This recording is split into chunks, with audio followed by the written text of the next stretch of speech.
bahwa nanti teman-teman kalau mau ada yang bertanya begitu kepada para narasumber kita bisa menulisnya di kolom chat Zoom kita ya hari ini. Oke, untuk membuka atau pemantik seperti itu, seperti kita ketahui, beberapa hari ini atau akhir-akhir ini kita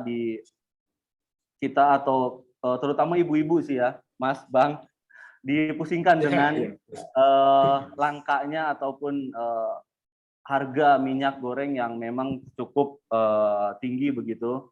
Kemudian kalaupun ada ya harganya tinggi, tetapi sebelumnya kan sempat langka, bahkan kepolisian sendiri, bahkan KPK sendiri merespon juga menyatakan bahwa akan melakukan penyelidikan ataupun sedikit ikut campur tangan begitu dalam langkanya minyak goreng ini. Terus terakhir juga kemudian pemerintah akhirnya mengeluarkan kebijakan harga eceran tertinggi yang harus dilaksanakan ataupun diimplementasikan oleh para pedagang, para distributor, agen di masyarakat begitu, yakni Rp14.000 per liter untuk harga tertinggi, eceran tertinggi minyak goreng tersebut.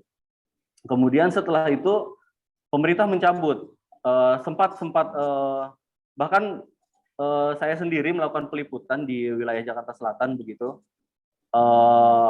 Polisi juga sempat menghentikan ataupun mengamankan lah satu kontainer dan beberapa truk gitu yang berisi minyak goreng. Tapi ternyata akhirnya minyak goreng tersebut memang untuk didistribusikan kepada masyarakat, hanya saja ternyata peta ataupun wilayah pemasarannya yang memang ternyata tidak merata begitu. Artinya mungkin ada persepsi, komunikasi begitu antara distributor, agen, dan juga pedagang eceran. Kemudian terakhir juga Menteri Perdagangan kita menyampaikan bahwa ada nih dalam tanda kutip mafia minyak goreng ternyata begitu, Mas, Bang.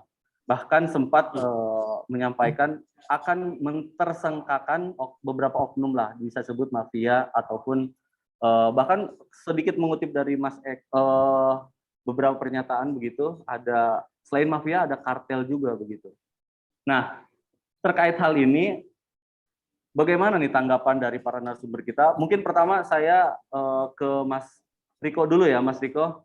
Gimana nih Mas terkait pertama dari mulai kelangkaan, apakah ada yang salah di distribusinya atau bagaimana Mas? Izin Mas tanggapannya. Ya, baik. Mas Pak Hendi dan Pak Eko. Izin. Silakan Mas. Memang kasus ini menjadi menarik ya, unik. Bagaimanakah posisi negara itu sejauh yang sudah kita ketahui bersama bahwa prinsip dasar negara itu cuma 3, to protect the people, to regulate the people, to serve the people. Untuk kasus minyak goreng ini kita coba tarik dari 3 tugas negara, tugas pemerintah untuk melakukan hal itu. Pemerintah tuh gagal melakukan regulasi yang ideal untuk minyak goreng. Maka tadi ada muncul persoalan misalnya mafia. Kita tarik persoalan to protect the people, yang melakukan pelindungan terhadap kebutuhan masyarakat itu terlihat ada kegagalan. Hingga kemudian masyarakat mengalami kelangkaan minyak goreng. Nah, kemudian kita lihat dari to serve the people-nya. Pemerintah itu seolah lamban melakukan operasi pasar, lamban membaca peta persoalan, dan seterusnya. Hingga kemudian kalau kita tarik semua ke atas, to protect the people, to regulate the people, to serve the people, ada ketimpangan yang serius. Jadi harapan masyarakat yang luar biasa, sebagai sebuah negara, sebagai kita sebuah masyarakat, hidup dalam sebuah tatanan pemerintahan yang baik, namun pada persoalan ini kita mengalami kesulitan-kesulitan. Nah, jika membaca tentang masalah mafia, ini bukan praktek yang hanya ada di minyak goreng. Ya, mafia itu kan sekelompok orang yang melakukan kejahatan secara sistematis. Ya, jadi dengan demikian sebetulnya praktek-praktek ini ada di mana-mana. Nah, itulah gunanya pemerintah harusnya mampu melakukan upaya mengurai atau mencegah adanya mafia-mafia tersebut. Caranya apa? Ya tentu banyak. Dari tadi bikin regulasi yang baik. Makanya ada tadi tugas negara to regulate the people. Bikinlah regulasi yang kemudian mencegah adanya mafia itu. protect the people apa? Silakan gunakan aparat keamanan untuk melakukan upaya-upaya yang sifatnya litigasi. Pendekatan-pendekatan hukum penting dilakukan itu. Karena mafia itu pasti selalu hadir di tengah kekisruhan atau mencari celah di tengah kekisruhan. Nah, saya melihat pemerintah tidak mampu membaca peta itu, hingga kemudian kelangkaan itu semakin meluas, hingga akhirnya menteri secara langsung pun mengakui adanya mafia. Nah, kalau kita mau coba pelan-pelan menerjemahkannya, berarti di sini tadi ada regulasi yang lemah, hingga kemudian mafia itu bisa mudah tumbuh. Kemudian lemahnya juga polisi membaca kantong-kantong persoalan atau celah-celah di mana aktor-aktor kejahatan itu hadir. Hingga kita semua seolah dikendalikan oleh para mafioso minyak goreng tadi. Nah, makanya wajar kemudian masyarakat kaget ketika ada pernyataannya menteri bahwa minyak goreng kita dipengaruhi oleh para mafia. Meskipun kata mafia itu sendiri sudah ada di semua perkara. Saya rasa semua kita tahu ada mafia hukum, mafia tanah, itu bukan kata-kata yang langka ya. Itu sudah lazim kita dengar ada mafia. Tapi persoalan minyak goreng tiba-tiba menjadi luar biasa karena sistem yang dibuat dalam pemerintah itu gagal dibangun. Tadi dari sisi proteknya, melindungi masyarakatnya, melakukan regulasi, bahkan melayani bagaimana minyak goreng itu sampai. Saya pikir itu dulu lah, Mas Denny. Oke, Mas Riko, artinya berarti dalam hal ini kemungkinan masih ada celah atau lemahnya regulasi kita sehingga dimanfaatkan oleh oknum-oknum yang tidak bertanggung jawab dalam hal ini habis kita sebut mafia minyak goreng ini berarti. Iya. Artinya kebijakan kemarin yang mengeluarkan harga eceran tertinggi itu seperti apa, Mas? Artinya itu menjadi salah satu juga untuk memperbaiki regulasi yang bisa kita bilang lemah tadi itu, Mas. Oke, ini saya coba bantu. Kalau saya sih nganggapnya kebijakan harga eceran tertinggi untuk minyak curah ya untuk minyak curah. Karena harga eceran untuk minyak kemasan kan sudah dilepas. Harga eceran tertinggi untuk minyak curah itu saya anggap sebagai kebijakan pemerintah, nggak ada rotan akar pun jadi. Ya. Kenapa? Sebetulnya kan kita sejak awal sudah mengklaim pemerintah sejak 2019 bahkan di awal 2018 minyak curah itu rawan dari sisi kesehatan, rawan ada penyimpangan karena diolah dengan mekanisme yang tidak industri. Makanya muncul kan kemarin ada peraturan Menteri Perindustrian tentang mengubah akan mengarahkan minyak curah itu menjadi suatu produk yang industri. Itu nanti apa? Agar ada upaya pemerintah untuk melakukan kontrol. Kalau dilepas pada UKM seperti saya misalnya bersama saudara mengolah minyak curah, maka akan banyak penyimpangan produknya. Makanya kemudian sejak tahun 2018 kita mengklaim pemerintah itu tidak sehat, itu tidak baik dikonsumsi, kemudian kemungkinan untuk bercampur dengan zat lain juga besar. Bahkan ada isu bahwa minyak curah itu adalah minyak diproduksi dari minyak jelantah, ya kan? Artinya standar buat minyak kepada masyarakat itu nggak ada. Nah sekarang ketika pemerintah membalikkan pernyataan bahwa minyak curah itu bermasalah dengan menetapkan harga eceran tertinggi di saat masyarakat tidak mampu membeli minyak kemasan, maka pemerintah harus memberikan treatment khusus agar minyak curah itu naik derajat, setidaknya mendekati lah. Kalau saya boleh menganalogikan sederhana ini kayak dulu premium, kita buang kan bikin pertalite biar nggak nyampe pertamax tapi di atas premium. Nah harusnya pemerintah juga melakukan treatment seperti itulah. Bagaimana minyak curah itu di treatment sedemikian rupa agar kemudian minyak curah itu juga mendekati derajatnya dengan minyak kemasan. Agar konsumen kayak saya, istri saya, keluarga kita itu juga nggak punya kepanikan untuk mengkonsumsi minyak curah. Nah saya pikir begitu. Ya, oke, baik. Mas Riko, terima kasih untuk pemaparan pembukanya. Sekarang saya ke Bang Hendy dulu nih. Bang Hendy, izin Bang. Tadi sempat disinggung oleh Mas Riko bahwa mafia itu memang ada di semua sektor ya. Tapi dalam hal ini kan kita membicarakan ada di mafia minyak goreng begitu. Nah, sebenarnya bagaimana sih seharusnya langkah pemerintah ataupun upaya-upaya yang harus dilakukan pemerintah untuk meminimalisir setidaknya mafia-mafia ini khususnya di minyak goreng itu tidak memiliki celah ataupun melakukan manuver-manuver yang bisa merugikan masyarakat. Bagaimana, Mbak? Oke, baik. Bismillahirrahmanirrahim. Assalamualaikum warahmatullahi wabarakatuh. Nah, suara saya terdengar jelas ya, Mas Denny? Jelas, jelas. Aman Bang, aman. Aman. Oke. Saya ingin pertama berkata bahwa menghadapi mafia yang tidak perlu takut mafia itu, entah dia mau berseragam lewat di balik tameng kepemerintahan, entah dia akan berseragam atau menyamar dengan apakah kalau kata bahasa anekdotnya ada kekuatan 9 naga yang akan menopangnya, tidak peduli. Kenapa saya berani berkata seperti itu? Ini berbicara tentang sesuatu komoditi pangan. Maka saya akan ambil satu fameo ya. Mungkin bisa terjadi di bumi tercinta Indonesia. Ayam bertelur di lumbung padi mati kelaparan. Itik berenang di atas air mati kehausan. Yang namanya Indonesia. Lalu kok bisa terjadi? Ini tidak pernah terjadi. Ini kan minyak goreng. Minyak goreng ini kan adalah bukanlah menjadi suatu yang sifatnya urgen lah. Dia adalah salah satu bahan pangan yang bisa menyedapkan dan memperenak makan. Kira-kira seperti itu. Ya, tapi tidak perlu ragu. Lah, tapi dengan kondisi milenial seperti ini, cara mengatasi para mafia itu simple, bangun kemandirian produktivitas di tengah masyarakat. Loh, kok begitu Bang? Minyak gorengnya rakyat mau bikin dari mana?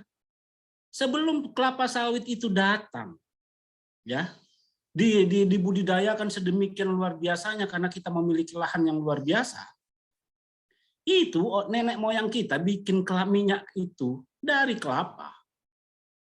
Berabad-abad lamanya. Ya.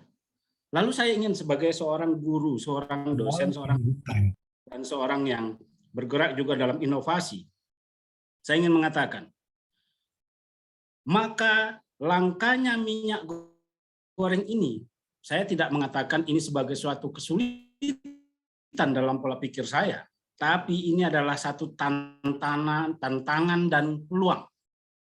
Tantangan yang menjadi peluang. Inilah yang kita perlukan adalah sekarang tidak usah takut ibu-ibu, tidak usah gelisah ibu-ibu. Ibu beli kelapa, maka saya bisa tunjukkan, nanti saya bisa kasih videonya kalau diminta bagaimana mengolahnya, mekanismenya sederhana. Kalau misalnya pengen mendapatkan yield yang baik atau rendemen yang banyak supaya bisa memiliki dampak ekonomis, saya secara pribadi, ini saya tidak akan berbicara kalau saya tidak lakukan. Dari 3 butir kelapa, saya bisa menghasilkan VCO 1,2 liter dan minyak goreng sekelas RBD lebih bagus daripada minyak kelapa sawit sekitar 200 ml. Artinya dengan 3 buah kelapa tua ya, kelapa tua yang ini nanti sifatnya tidak mutlak 3 buah kelapa ya, tergantung jenis kelapanya. Tapi kalau Indonesia sangat besar source-nya. Bagaimana saya ciptakan? Sebetulnya saya orang teknik mesin dan terbiasa dengan penelitian dan pengembangan tentang bagaimana membuat mengekstraksi minyak dari kelapa ini terus berkembang. Saya bisa dari kelapa sekarang, hasil ekstraksi sekarang itu bisa diambil minyaknya 56% kandungan minyak. Ya. Bahkan sudah ada yang bisa mencapai 94. Tapi saya belum yakin teknologinya karena masih ambigu dalam menjelaskannya. Artinya kalau kita ini bukan sesuatu yang luar biasa. Nenek kita sudah mengajari kita kalau kita pakai teknologi yang sederhana. Ambil kelapa, peras santannya, masukkan ke dalam penggorengan, hangatkan 75 derajat Celcius, tidak terlalu panas, maka nanti dia akan terpisah blodo namanya. Kalau yang kering itu nanti bisa dimakan buat Anda boleh coba, yang di rumah mau mencoba, yang mendengar. Dan minyaknya adalah minyak terbaik, lebih baik daripada minyak kelapa sawit. Don't care dengan mafia. Don't scare with mafia. Gitu. Lalu ekonomisnya seperti apa? Saya sih ingin apa? Boleh tanya dokter, boleh buka Google, boleh lihat YouTube, ya. VCO, minyak yang paling bagus dipakai oleh kita adalah virgin coconut oil. Ya, asam lauratnya dia paling rendah 46%, bisa sampai 56%. Asam laurat itu apa? Maka kembalilah kita ke waktu saat bayi, air susu ibu itu adalah imunitas yang paling bagus. Nah, yang ada di dalam air susu ibu itu adalah asam laurat. Itu baik buat kesehatan. Dokter akan sangat menganjurkan. Lalu pertanyaannya, kalau dipakai menggoreng gimana? Iya, sangat bagus. Lebih bagus daripada minyak matahari yang saat ini langka di Eropa Timur sana, atau di daerah Eropa, yang mungkin saya tidak ingin menjustifikasi, nanti saya dipanggil pula sama polisi, saya belum selesai urusan saya. Sekarang ini Eropa mengalami kelangkaan. Ya, ada. Ini nanti bisa ditunjang atau dibantah oleh Mas Eko Listianto, ya. Eropa mengalami kelangkaan. Eropa kan menolak CPO kita, ya. Dia memakai minyak matahari. Karena minyak matahari langka, terbukalah celah orang jualan. Saya orang Sumatera Barat, ya. Kalau ada untung 2.000, 1.000, 2.000, dia datanglah kepada orang yang punya lisensi administratif untuk mengizinkan ekspor. Nah, ini didesak-desak terus. Daripada di sini, kalau enggak aku bikin langka nih. Nah, ini kata mafia kan begini, mengancam pemerintah. Kalau enggak aku bikin langka, kalau enggak kau buka, kan gitu. Akhirnya dibuka lah sama pemerintah. Barangkali, saya nggak tahu, itu silakan nanti kalau ada pihak pemerintah, harusnya beliau lah yang mengkonfirmasi itu. Silakan jual, lepas keluar. Kau tak turunkan juga, tanggung dikit lagi mau lebaran, kita cari untung dulu. Kira-kira begitulah kalau saya logika saya. Jadi untuk menghadapi ini, para ibu-ibu, para adik-adik, teman-teman yang punya don't scare, kita punya ketahanan pangan, dan ini bagi saya peluang. Dan saya tidak main-main, saya suruh langsung di kampung halaman saya, mereka membuat mesin alat centrifugal force, bikin minyak kelapa. VCO, harga 1 liter dengan asam laurat di atas 50%, itu 150.000 per liter. Minyak bunga matahari 56.000. Anggap saja sekarang VCO itu dijual 50.000. Kalau dengan 3 butir kelapa saya dapat 1 liter, maka kalau jangan suruh orang Jakarta bikin minyak kelapa, orang Jakarta suruh beli saja. Kasih rakyat yang di daerah, petani, kelapa mereka melimpah. Dibelinya cuma sama orang 1.000. Kita naikin harganya petani, 3.000 1 butir. Jadi 3 buah kelapa 9.000. Anggap kita penuhkan 10.000. 10.000 dia jual 20.000, kan masih untung mereka. Itu logika berpikir saya. Saya kira saatnya mengatakan bahwa kita bisa mandiri, dan mandiri ekonomi, mandiri pangan. Kita tidak patut itu ayam bertelur di lumbung padi mati kelaparan, itik berenang di atas air mati kehausan. Sekian Mas Denis, sebentar. Oke, siap Bang Hendy. Terima kasih. Menarik sekali pemaparan dari Bang Hendy tadi sampai sempat menyinggung terkait CPO juga ya, crude palm oil kita. Nah, tadi ada satu juga yang menarik bagi saya. Milenial tadi itu, pelibatan milenial. Apakah bisa gitu milenial itu dilibatkan untuk melawan, ya bisa kita bilang mafia minyak goreng ini, Bang? Mungkin caranya bisa. Sekarang kan memang dunia digitalisasi kita memang luar biasa kan, bisa melibatkan milenial, artinya bisa influencer, presiden sendiri juga kan sudah menggandeng beberapa influencer dalam hal banyak hal lah. Bagaimana Bang tanggapannya Bang terkait pelibatan milenial? Saya sangat setuju. Orang-orang milenial punya daya visualisasi yang luar biasa. Cara perangnya paling gampang adalah untuk mengejek para mafia itu. Apakah dia pemafia itu bersembunyi di pemerintahan atau di birokrasi atau segala macam. Who care? Kita nggak usah takut. Don't scare, gitu ya. Kita suruh anak milenial hanya memvideokan saja karena dia punya angle yang bagus ya. Suruh maknya bikin, gua kalau kagak jual minyak dalam bahasa ini bahasa vulgar saya aja ya. Kalau ente mafia kagak jual nih minyak goreng dengan ini, lu kagak bakalan punya pasar. Gua sekarang yang masarin. Emak gua bisa bikin minyak goreng, selesai. Saya rasa bisa gitu. Itu milenial loh. Milenial kan daya visualisasinya bagus. Artinya memang bisa jadi salah satu apa ya alternatif juga untuk Peluang. dilakukan Betul. pemerintah menggandeng ya. Oke, siap Bang. Iya. Mungkin Nah, kalau sekarang pemerintah bisa ikut campur, Mas Denny, kalau pemerintah bisa ikut gimana? campur, bangun kemandirian pangan di setiap sentra-sentra, ya, berikan kesempatan kepada UMKM dan nggak usah khawatir, Mas, UMKM nanti kalau menghasilkan produk nanti disangkanya kualitas rendah. Kita minta BPOM untuk bisa memverifikasinya. Loh, BPOM nggak mau bantu, BPOM nggak mau bantu bagaimana UMKM. Ingat, UMKM adalah program prioritas nasional, masuk dalam 7 program prioritas nasional dalam pengembangan ekonomi Indonesia di tahun 2022. Jadi kalau tidak ada badan institusi negara yang tidak mau mensupport produk-produk luaran UMKM, sikat orangnya. Nggak usah badannya, orangnya yang ngomong, kita sikat. Saya rasa begitu, Mas Denny. Oke, siap Bang Hendy, siap. Terima kasih. Izin saya ke Mas Eko untuk berikutnya. Mas Eko? Sehat, ya, Mas Denny, alhamdulillah sehat. Siap. Oke. Tadi izin Mas, sempat disinggung oleh Bang Hendy terkait crude palm oil kita atau CPO ya Mas ya. Sebenarnya gimana sih Mas apa namanya ya, regulasi ataupun distribusi dari petani, mungkin dari petani sawit hingga ke pihak produsen atau distributor itu seperti apa Mas terkait CPO kita ini Mas? Ya, yang pertama tentu saja kalau kita bicara distribusi ya, sebetulnya ya kalau sepengetahuan saya ya, kalau dari level petani yaitu biasanya dibeli melalui ada yang ini ya, ada yang koperasi, ada juga langsung kirim ke perusahaan begitu ya.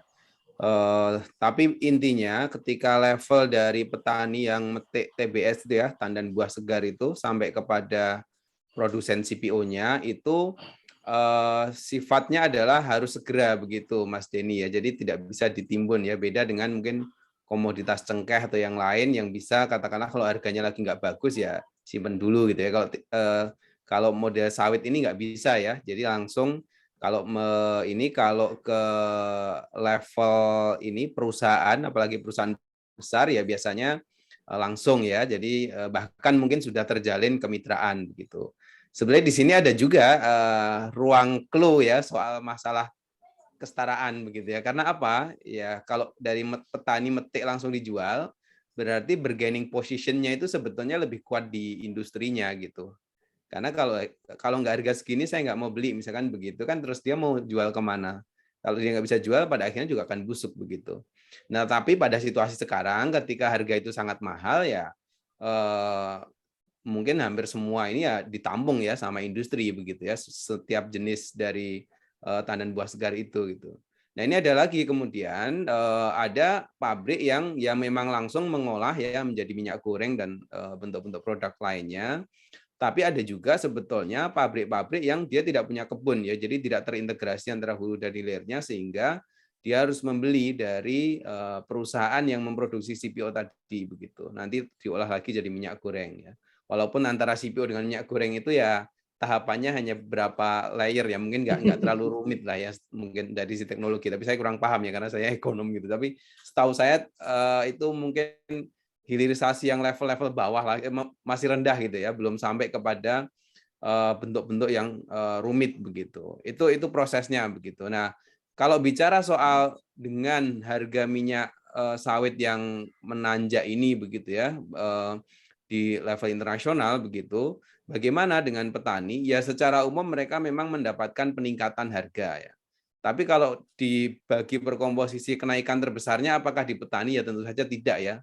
Lebih banyak ke industrinya gitu ya, terutama yang juga mengekspor dari produk tersebut ya. Sebenarnya situasinya seperti itu ya hingga sekarang ya. Kalau petani sawit ya mungkin agak merasakan kesejahteraan meningkat ya karena memang produknya berlipat-lipat ya harganya. Terus kemudian di antara dia dengan industri itu cara belinya adalah ada mekanismenya ya, ada kayak semacam ini ya semacam apa istilahnya ya, harga acuan lah kira-kira begitu ya yang diacu oleh baik industri mereka ya, petaninya, dan juga ada ininya regulator ya, pemerintah ya, yang biasanya dari pemerintah daerah masing-masing yang apa istilahnya ya memfasilitasi ya untuk adanya harga acuan itu gitu. Nah, biasanya harga acuannya juga mengait kepada harga internasional juga, ada kaitannya dengan itu begitu. Oke, itu gambaran singkatnya semacam itu Mas Denny ya, soal Oh, tata siap. niaga sampai ke level industrinya begitu. Oke, Mas Eko. Tapi terkait harga eceran tertinggi kemarin yang telah ditetapkan oleh pemerintah itu, apakah itu sudah memberikan keuntungan kepada pihak petani sendiri gimana? Ya, sebetulnya ini juga hal yang begitu itu disampaikan oleh pemerintah ya, kami di Indef ya itu juga langsung membuat diskusi, dan memang secara teori ekonomi aja itu sudah mohon maaf ya kurang masuk akal sebetulnya ya, karena secara teori begini, kalau namanya barang harganya lagi naik terus kita pakai price ceiling gitu ya, pakai harga tertinggi, otomatis akan langka ya, pasti disembunyiin gitu ya. Itu sudah rumusnya begitu ya. Cara paling gampang untuk menaikkan harga ya hilangkan dia gitu. Kasih aturan yang tidak mungkin diimplementasikan begitu ya, sehingga ya pada akhirnya kenyataannya begitu ada HET ya untuk 3 produk itu ya, kemasan premium, sederhana maupun juga yang curah. Nah, ini ya kemudian ya barangnya semakin langka begitu. Harganya justru kemudian semakin naik begitu kan. Jadi barang tidak ada. Memang ketika kalau bicara makronya itu data Februari itu minyak goreng turun ya harganya itu. Tapi itu kan karena nggak ada memang barangnya begitu. Orang menyimpan gitu ya. Ya mungkin yang dikatakan mafia itu yang menyimpan itu ya mungkin. Nah, sehingga kemudian ya langka gitu. Nah, tapi menarik tadi beberapa yang disampaikan oleh Mas Riko dan juga Bang Hendy tadi ya. Gimana exit strateginya gitu ketika negara ya sudah kalah lah melawan mafia gitu ya, atau kartel atau jenisnya ini tadi. Memang harus ada solusi yang rakyat gitu ya, gerakannya harus lewat rakyat. Dan saya rasa saya tadi menarik sekali ya itu ketika bicara sebetulnya kan produk alternatifnya juga ada dan mungkin beragam juga ya oleh katakanlah dari zaman dulu begitu ya. Mungkin itu bagian dari keunggulan kita ya, di mana ya di setiap lokal itu sebenarnya nggak hanya CPO ya, tadinya juga masyarakat dulu itu ya tergantung juga apa istilahnya dari minyak kelapa tadi gitu. Jadi sebetulnya menurut saya ini mungkin nanti menarik ya untuk dieksplorasi bagaimana ke depan kebutuhan terhadap minyak ini kemudian bisa kita variasikan sehingga kita nggak lagi tergantung pada quote and quote ya tadi ya yang menguasai harga tadi begitu ya. Karena sebetulnya kalau dilihat dari produksi itu Mas Denny itu paling hanya sekitar 20-an% itu yang untuk dalam negeri ya dari CPO ini. 80% juga kita jual ke luar negeri gitu. Jadi sebetulnya kalaupun tidak dilakukan upaya-upaya untuk menimbun ataupun juga menyelundupkan ke luar negeri dan lain-lain, itu sebetulnya mereka juga sudah untung ya para ini ya pelaku di minyak sawit ini gitu, karena 80% memang kebutuhannya di luar negeri gitu ya untuk berbagai macam produk-produk yang lebih sophisticated lagi ya, tidak hanya minyak goreng bahkan ya sampai kosmetik, sabun ya, hampir semua produk itu sebenarnya menggunakan ekstrak dari CPO ya. Semacam itu. Jadi kalau kemudian yang 20% aja seharusnya untuk tanah air, dan itu udah pasti kalau semuanya berlaku normal begitu ya, itu nggak akan sampai kita mengalami kelangkaan begitu ya, karena ya kebutuhannya segitu-gitu. Mosok misalkan satu rumah tangga ya sehari biasanya sebulan biasanya konsumsinya 1 liter, kan nggak mungkin akan jadi 3 liter gitu yang goreng apa sih gitu ya sampai 3 liter, kan nggak begitu juga sebetulnya. Tapi ini karena memang ya quote and quote memang ada permainan gitu ya, sehingga ya harganya semacam ini. Nah, sulitnya di secara ekonomi kan kita harus membutuhkan institusi lain untuk bisa membongkar seperti apa bentuk permainan-permainan ini gitu. Nah, cara lain ya secara ekonomi tadi ya idenya Bang Henry tadi ya dengan dilawan dengan model alternatif. Ya udahlah kalau begitu kita bikin aja yang baru gitu. Dengan itu kan ada kompetitornya gitu. Nah, nanti mungkin akan lebih ini lagi ya, kita atur bagaimana kemudian bisa berproduksi tadi ya, misalkan minyak kelapa begitu kan. Ini kan tentu kita harus petakan juga ya sentra-sentranya di mana begitu ya yang memang bisa menghasilkan minyak kelapa begitu. Semacam itu. Jadi nanti akan ini juga gitu ya, akan mengalami kompetitor, dan ketika ada kompetisinya ya bisa aja gitu ya. Lama-lama juga upaya untuk mengatur harga sedemikian rupa ini akan nggak bisa juga dilakukan oleh oknum tertentu itu ya yang menguasai minyak sawit ini gitu. Oh, oke, sip. Baik, Mas Eko, emang menarik sebenarnya tadi apa usulan ataupun apa namanya ide yang disampaikan Bang Hendy. Sebelum saya ke Mas Riko nih untuk menanyakan hal serupa, buat teman-teman yang ingin bertanya bisa langsung chat di apa namanya bisa ketik di kolom chat ya buat teman-teman dari Jawa Timur, dari Sumatera, dari Kalimantan, sama beberapa daerah lain juga yang ikut hadir juga, teman-teman mahasiswa tentunya. Baik, Mas Riko izin nih Mas, apa menarik tadi usulan dari Bang Hendy apa namanya selain minyak kelapa sawit istilahnya ada minyak-minyak alternatif lain yang bisa kita hasilkan bahkan istilahnya udah dari turun temurun. Ini bagaimana jika memang betul di ini tuh diseriuskan gitu loh, dijadikan sebuah upaya yang di industri gitu, jadi dengan skala besar produksinya itu gimana Mas Riko izin Mas? Ya ya, Mas Dini, saya sih berpikiran bahwa memang bolehlah kita mendorong sebuah produk-produk alternatif berbasis kearifan lokal, ya itu sangat menarik. Namun yang harus kita juga perhatikan adalah bagaimana produk-produk lokal, produk-produk kearifan lokal itu juga memiliki standar-standar yang ideal. Maka itu perlu ada upaya pendekatan industrial. Hanya kemudian tidak mudah juga kalau kemudian minyak kelapa itu masuk dalam proses-proses industrial yang dilakukan oleh masyarakat. Nah, sebagai terobosan saya pikir pentinglah BRIN ya, Badan Riset Indonesia Inovasi itu, Badan Riset Inovasi Nasional itu juga ikut serta bersama dengan perguruan tinggi atau lembaga riset lain. Apa caranya? Mencarikan format teknologi yang kemudian mampu memproduksi minyak kelapa itu dalam nilai yang cukup besar atau volume yang ideal, sekaligus menjamin bahwa minyak kelapa itu yang diproduksi itu kemudian menjadi secara nyata tuh sehat, aman digunakan, kemudian bisa berjangka waktu tertentu. Nah ini kan perlu pendekatan ilmu pengetahuan. Nah jika itu kita mau dorong upaya-upaya mengembangkan inovasi produk kearifan lokal sebagai alternatif dari minyak goreng yang kita punya, maka pemerintah juga harus bisa mendorong melakukan pelindungan terhadap produk yang dikelola masyarakat. Jangan sampai kemudian produk-produk itu juga akhirnya ditunggangi oleh kelompok-kelompok lainnya, oleh praktek-praktek kejahatan lainnya, hingga kemudian muncul pola konsumsi atau produk yang kemudian tidak aman buat masyarakat sekitar.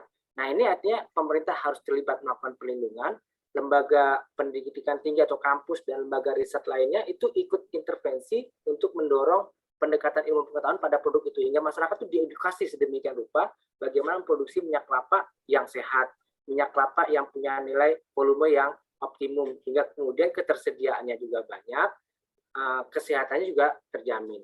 Nah, maka kemudian pemerintah bisa melakukan regulasi berikutnya, melakukan tata niaga minyak kelapa tersebut. Hingga kemudian semua bisa mendapatkan. Nah, kemudian minyak goreng sendiri yang berbasis kelapa sawit itu jadi kompetitor seperti kata Pak Eko ya. Akhirnya masyarakat akan memilih mana-mana produk yang harus dibeli sesuai dengan daya beli mereka, sesuai dengan kebiasaan mereka menggunakan minyak, itu akan juga itu mempengaruhi kemampuan masyarakat atau konsumen untuk memilih mana minyak goreng dan minyak kelapa sawit. Jadi prinsipnya pemerintah daerah harus menggandeng juga lembaga-lembaga riset untuk melakukan intervensi biar produknya menjadi aman dan terjangkau. Demikian Mas Dini. Oke siap Mas Riko, terima kasih untuk ininya. Saya kembali lagi ke Bang Henry ini. Sebenarnya sudah ada beberapa pertanyaan ya, dan ada juga teman dari rmol.id yang ingin bertanya langsung. Mungkin nanti ya sebentar kawan Ahmad Satrio ya. Saya mau sedikit mendalami dulu nih ke Bang Hendy terkait alternatif tadi itu Bang. Kan selain minyak kelapa itu juga ada minyak lain ya Bang. Mungkin salah satunya minyak bunga matahari Bang ya. Ya, itu betul. Kalau untuk produksi minyak bunga matahari sendiri itu gimana Bang? Karena kita akan terkendala kalau misalnya kita pengen memproduksi minyak bunga matahari, kita akan terkendala terhadap bahan baku. Ya, karena bunga matahari lebih banyak sama emak-emak untuk dipandang-pandang saja. bukan untuk diberdayakan. Kalau enggak paling ujung-ujungnya ada dapat bunga matahari yang sudah tua, ujung-ujungnya cuma bikin kuaci, gitu kan? Nah, tapi kalau potensi minyak, selain minyak yang bisa dipakai untuk menggoreng, selain CPO, selain minyak kelapa, selain matahari, ada nggak? Ada. Satu, minyak zaitun. Ya, tapi tumbuhan itu jarang disita. Kedua, kacang-kacangan. Ya, kacang kita yang semua dari kacang-kacangan, minyak kedelai, minyak jagung, ya, bahkan minyak alpukat. Nah, itu ya, kita alpukat juga cukup tinggi. Ya, alpukat itu memiliki sesuatu yang sangat luar biasa. Nah, saya sebagai orang yang lebih cenderung dan memang melakukan aktivitas untuk memberdayakan potensi-potensi masyarakat, ya, berdasarkan potensi kearifan lokal yang ada. Kalau kelapa itu seluruh tumpah darah Indonesia itu ada, ya. Jadi tidak perlu khawatir. Kenapa saya dorong kelapa? Karena kelapa seluruh tanah air kita tidak perlu ada sentra-sentra. Yang bedakan hanya kota dan desa. Kira-kira seperti itu, ya. Nah, Oke. Jadi Gimana, Bang? potensinya Masih sangat ada? ada, Mas Denny. Ya, sangat ada. Apakah tadi kalau menambahkan sedikit apa komentar Mas Riko? BRIN, Badan Riset dan Inovasi Nasional, jangan menjadi alat politik, tapi alat untuk memberikan solusi buat masyarakat. Silahkan terjemahkan kalimat saya ini seperti dengan baik-baik. Ini aspirasi daripada orang yang melakukan bagaimana berpikir untuk inovasi teknologi untuk masyarakat. Ya, jangan politisasi dana riset nasional, tapi sampaikan kepada masyarakat untuk bisa diterapkan oleh masyarakat menjadi UKM yang unggul. Jangan menjadikan UKM sebagai sentra penopang ekonomi bangsa hanya sekedar statement, tapi berikan dukungan. Dan saya belum mendapatkan, ini saya mengkritik. Kalau dengan ini kemudian BRIN akan panggil saya, ya silakan lu kasih gua berapa, gua bisa bikin sentra UKM. Saya sudah mendirikan 3 UMKM tanpa bantuan siapapun. Itu modal sendiri. Dan itu saya membangun potensi asli dari daerah yang bisa saya dorong. Jadi, ayo, saya setuju tuh, BRIN, BPOM juga gitu. Jangan sudah nggak zaman, ini zaman milenial. Kalau bisa dipermudah, jangan dipersulit. Jangan nanti begitu orang mengajukan BPOM untuk bisa memverifikasi, dimintai surat keterangan yang bla bla bla bla bla bla bla. Sehingga ketika bla bla bla bla itu berpotensi memunculkan negosiasi dalam tanda kutip, ya. Bantu itu UMKM mendapatkan BPOM sehingga bisa menjadi daya saing. Kalau produk-produk yang mereka produknya higienis, mereka bukan orang bodoh. Petani bukan orang bodoh. Tapi yang terbodohkan oleh sistem, ya. Tapi mereka tidak bodoh. Mereka tahu mana yang kotor, mana yang jorok, itu tahu. Ya. Yang nggak tahu itu adalah orang-orang yang justru bermain dengan regulasi yang ternyata yang bagus dibilang jorok, yang jorok dibilang bagus. Itu yang tak boleh. Kalau saya menilainya seperti itu, Mas Riko. Siap. Oke, mantap Bang Hendy. Memang sebenarnya petani kita justru sebenarnya mungkin lebih bersih dan lebih mengerti sebenarnya terkait higienisitas itu, ya. Izin ke Mas Eko dulu nih sebelum ke kawan Ahmad Satrio dari rmol.id, ya. Sebelumnya ya, Mas Bro Ahmad Satrio, sebentar ya, saya bacakan dulu nih, udah ada satu pertanyaan, kayaknya sih lebih cocok ke Mas Eko kayaknya. Izin Mas, dari Fitri, dari dari mahasiswa Tangerang Selatan nih, katanya apakah kebijakan harga eceran tertinggi untuk minyak goreng kemasan itu perlu diperpanjang lagi atau gimana, Mas? Izin Mas Eko jawabannya. Oke ya, ini kaitannya dengan HET ya. Sebetulnya kita tahu jawabnya ya, itu belum jadi solusi kan. Buktinya ya harga sekarang itu yang kemasan premium masih sekitar rata-rata ya 24.000, bahkan mungkin ada yang sangat tinggi ya di luar Jawa begitu.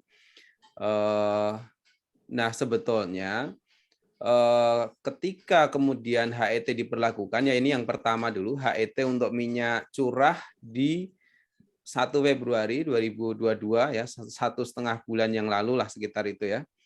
Itu kan 11.500. Nah, fakta di dalam harga ini ya, harga di dalam negeri kita begitu.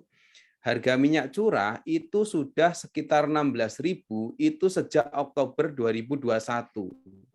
Jadi kan kebayang kan nurunin dari 16.000 ke 11.500 ya pada saat itu kan ya agak sulit gitu. Instrumennya apa gitu ya? Hanya menggunakan subsidi ya. Jadi ibaratnya antara harga internasional CPO-nya itu dengan harga yang diatur di dalam negeri dengan HET itu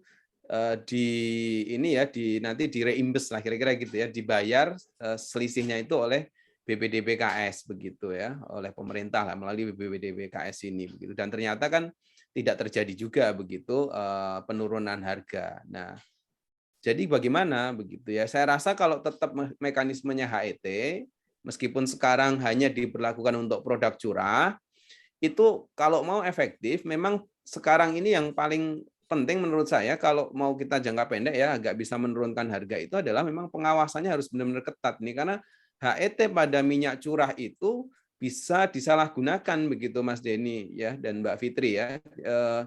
Katakanlah oke sudah minyak curah itu hanya akan mengalir ke pasar tradisional. Maksudnya mungkin baik ya. Jadi yang masyarakat bawah lah ya yang bisa katakanlah biasa belanja di pasar tradisional atau UMKM ya yang kecil-kecil ya penjual nasi goreng atau ya terus sejenisnya gitu yang penjual kerupuk dan lain-lain itu. Nah mereka yang akan mengakses ke sana begitu yang akan mengakses itu kan mengurangi antrian gitu atau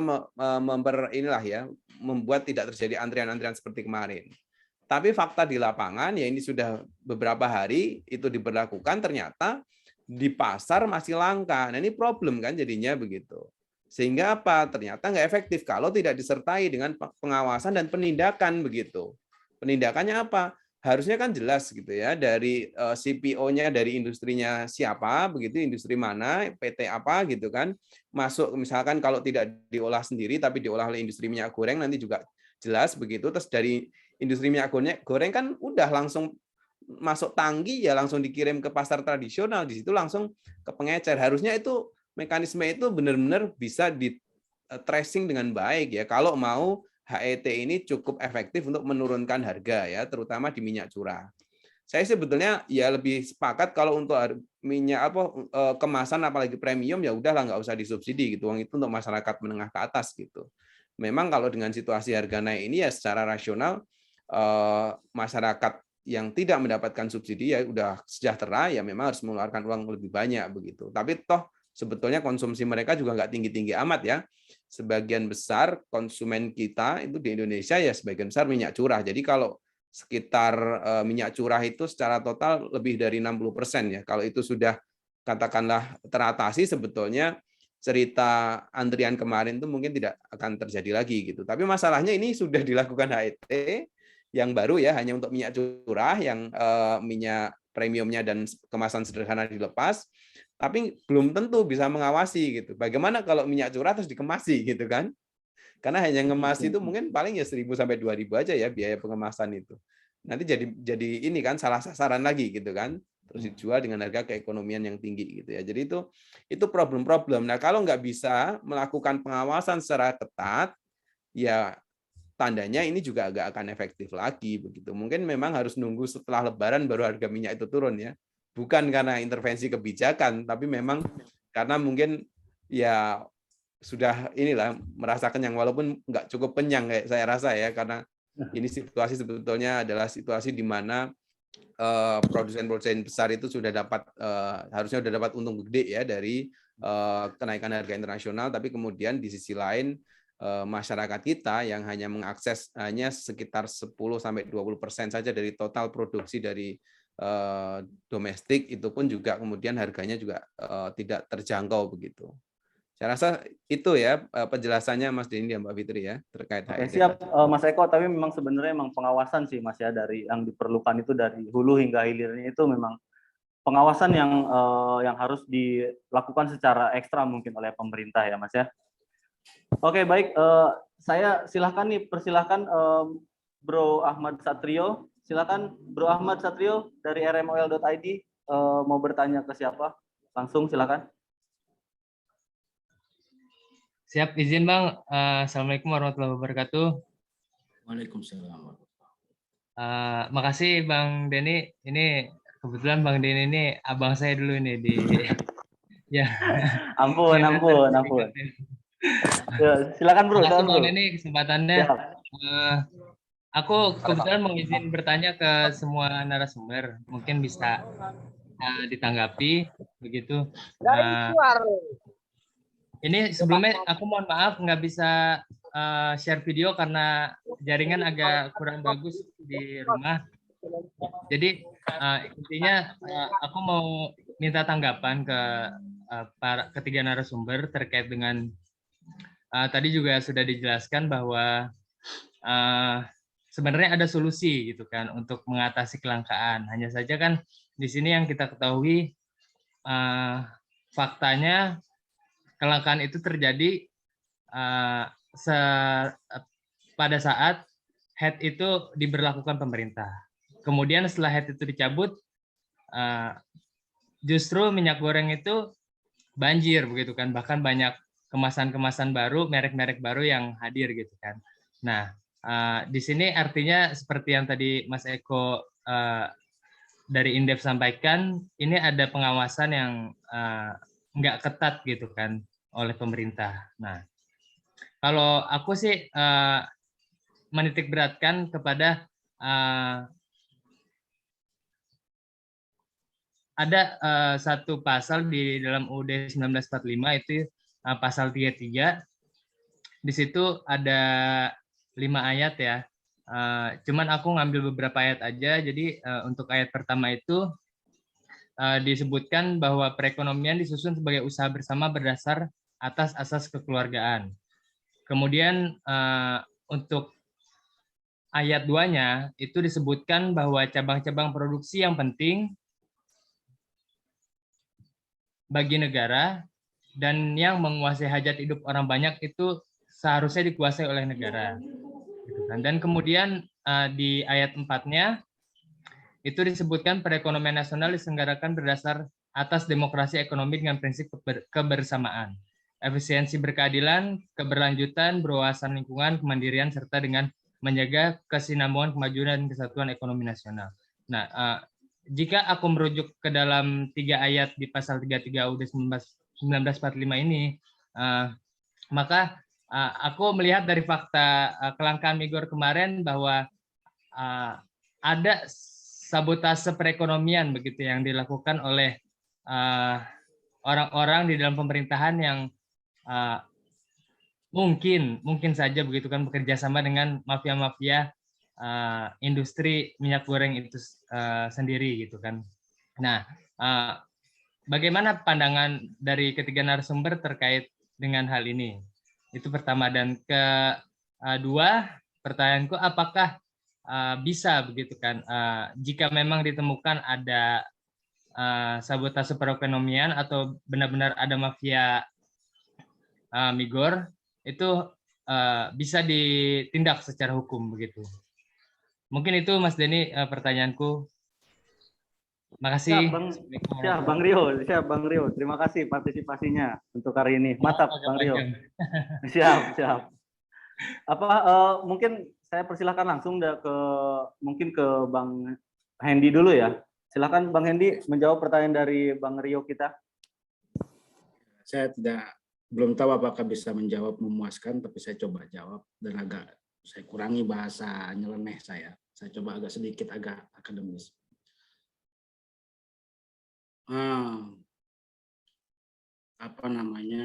Bagaimana kita kok bisa begini? Jangankan Undang-Undang Dasar 1945, agama saja kalau sudah berbicara ada cuan di dalamnya, tanggal. Dan kalau misalnya kemudian bisa nggak dihukum, ya tentunya bisa. karena sudah melanggar hukum kan gitu. Cuman yang saya sanksi kalau ini hanya sekedar sandiwara dari menangkap, membongkar siapa yang menimbun, siapa yang ditangkap, siapa yang dibongkar, takkan pernah menyentuh si biang keladi. Karena biang keladilah yang menyuruh orang yang untuk membongkar supaya punya dia tidak dibongkar. Ini kan permainan sandiwara. Saya pikir seperti itu. Jadi kalau mengacunya, saya jawab dengan kalimat yang seperti itu karena gini. Undang-undang itu biarlah MK atau hakim judisial yang menjabarkannya itu kalau misalnya ada. Patut dihukum, ya iyalah seharusnya. Tapi macam mana hukumnya nggak tahu saya dan nggak mau pusing. Jadi kalau saya sekarang, kalau konsep saya adalah ketika mafia-mafia ini memanfaatkan sisi yang tadi disebutkan oleh Mas Eko Listianto bahwa konsumsi minyak kita 60% dikonsumsi oleh masyarakat dengan ekonomi menengah ke bawah, justru itu yang dipermainkan oleh mereka mengambil.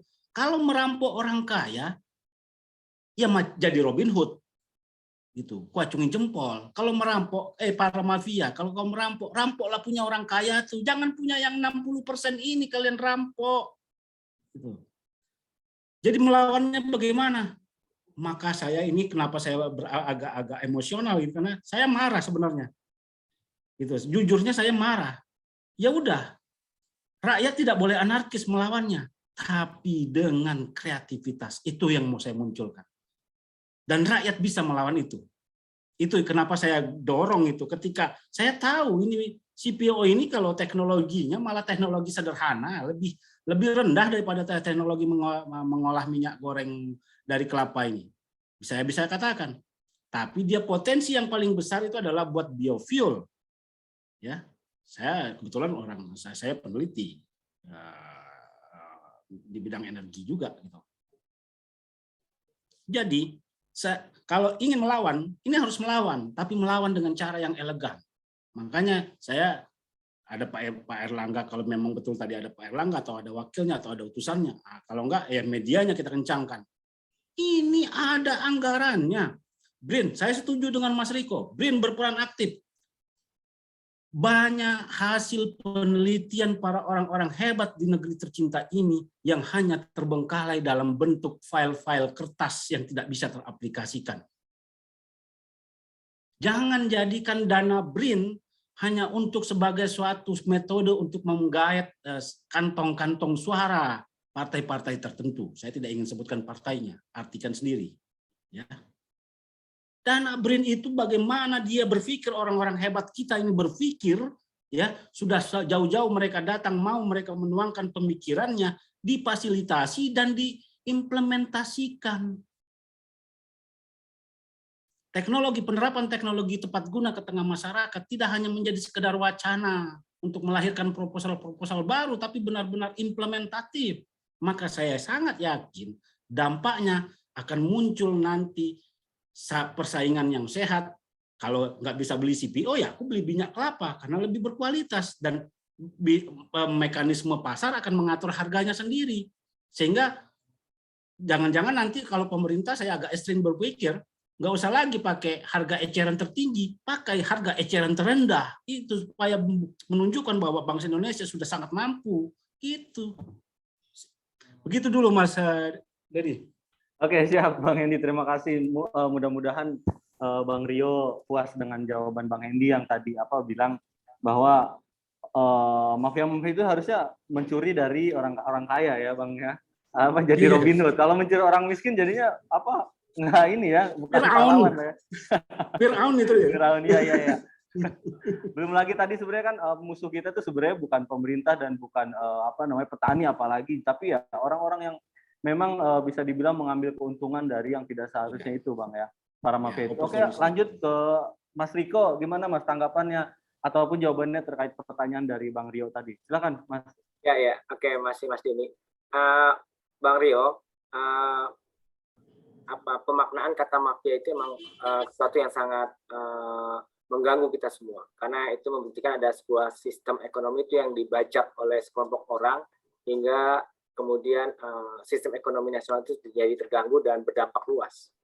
Sebetulnya untuk praktek mafia, saya pikir itu sudah tidak sederhana lagi di era sekarang. Kalau dulu memang kita anggap mafia itu hanya sekelompok pengusaha yang saling bekerjasama mirip sebuah kartel ya.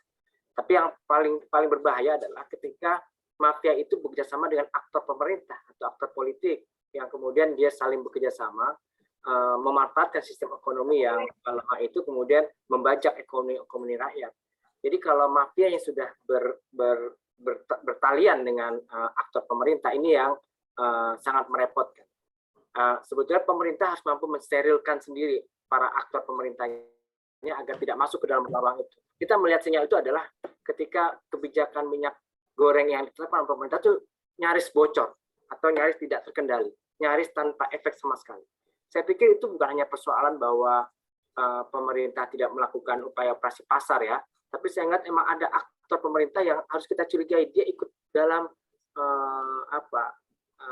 sistem minyak goreng yang tidak sehat itu.